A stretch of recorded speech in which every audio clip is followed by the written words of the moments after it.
Cool. Make sure that my head is going there. There we go. All right. So we begin Susu Pose. You drop, and as you drop, you change this arm. You pick this up to pass in, you circle your head to come back, like you're holding something in between your hands. So from here, you drop with one, lift the toes and the chin. So you almost want to think that you're lifting your heel from your chin. And that's what comes around. So I here to come back. Yeah. And then from here, unfold this back and lift up the toes to a flex. So from here, yeah, think again. What I almost try to always think is this internal tension where one part of the body is working in tandem with the other to manipulate it, or that everything is moving only because of what got it there in the first place. Which is not something that I conceptualize on purpose, but it's that once I start to analyze why I've made my choices, or why my body has made my choices, that's where we arrive. So,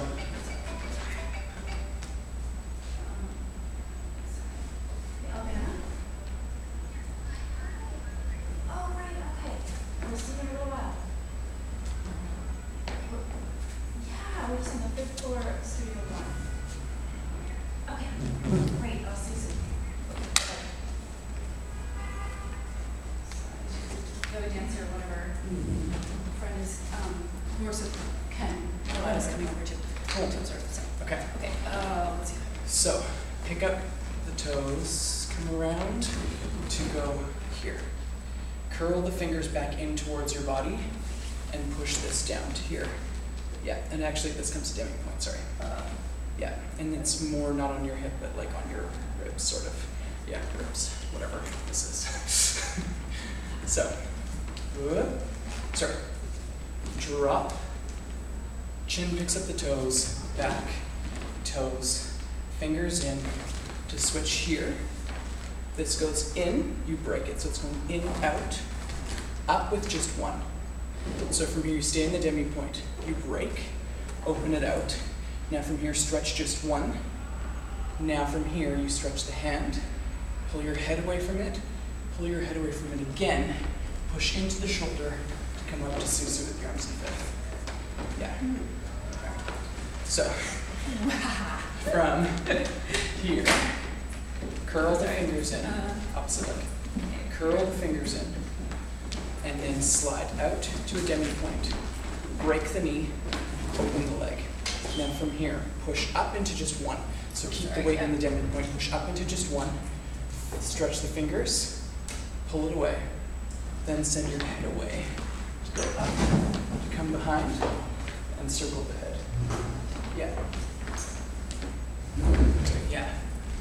Now, because almost everything is, almost every part of the movement is designed to discoordinate what you're doing. I work a lot, there's a teacher who I train with called Willie Berman. And I met him as a result of this ballet dancers. And he works constantly with this sense of opposition and never being in the middle. And I really apply his principles in his approach to ballet, in how I set my body up to be where I need to be to go off my balance.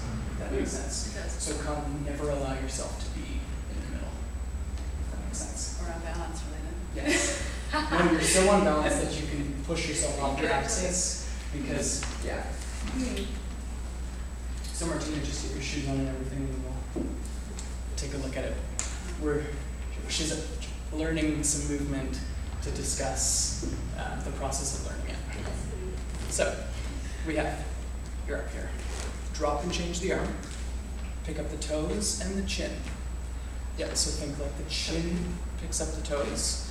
No, the chin, and then keep it going. Yeah, that's it. Good, yeah. Then you come back. Curl, so if you think that the fingers are curling the toe up, that's it. Then the fingers are, you're pushing away from your fingers to come into that way. Yeah, in, open it up, press, fingers, yeah, out. This is like a clock. One hand, the next hand continues into that. You're behind yourself to go all the way around. From here, You're gonna play changement change. Yeah, open one, come over, and this is like you forgot something on your ribs that you just remembered was there. Yeah, and the fingers are gradually unfolding more and more. Yeah, so you can go. Then from here you curl them into you, and it takes you back this way. Yeah.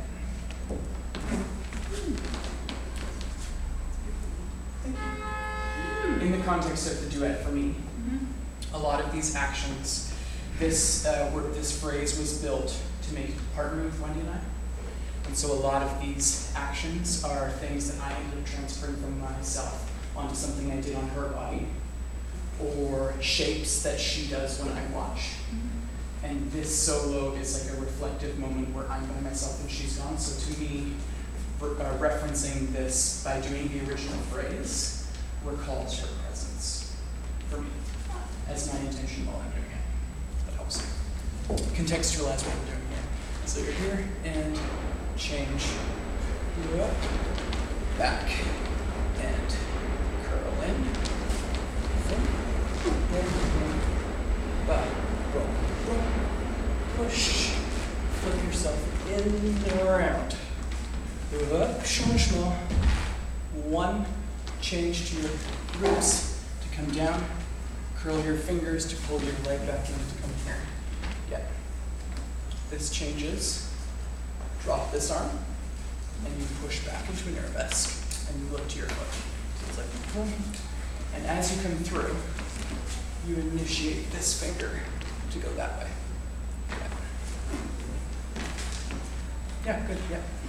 Yeah, so to get there, we were here.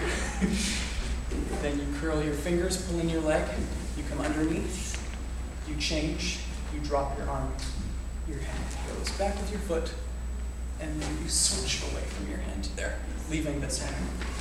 So leaving that one. Oh, sorry, no, this is already down. This is down, and your leg matches it, and then you push it away. I like to constantly put people in positions that feel uncomfortable because that says something for me. And so this is that the chin is lodged into, it's actually on you. So try, yeah. Oh, wow. Yeah. Because then it's not just a line for me. Within this, as I'm learning this, so have you found that it's easier to teach a movement to contemporary dancers or ballet dancers or modern dancers or hip hop I think dancers? it's less about the dancer and more about the person. Huh. Because I've had, okay, these are going to be like gross generalizations, but many modern dancers are too vague to have the clarity and detail within the movement, in my experience, many that I've or encountered or seen. Many ballet dancers aren't free enough or willing to take the risk of putting themselves off their balance, so they gradually simplify my movement into fifth position in arabesque. Whereas modern dancer might look and see like, oh, the head is moving, and then they kind of interpret it their own way for too much for my OCD. Or you get that like rare breed of someone who has this facility and attention to detail that ballet teaches, but the like interest in turning themselves upside down and seeing what their body can do. So those are the ultimate dancers for me, are people who can be refined and adventurous in equal measure. So it's not about what their training is, because you'll find that in a modern dancer. You'll find that in a ballet dancer, but it's hard for people to do my work who've never done ballet. I have to tailor it to them specifically. But I do find anyone who's done ballet and hip hop and is used to like making shapes and coordinating and waving and having all of their body malleable, but then knows what it's like to do a tendu, often applies themselves to the place. Yeah. Okay. Do you want to start working together? Yeah. Great. Martina, how are you? You remember everything?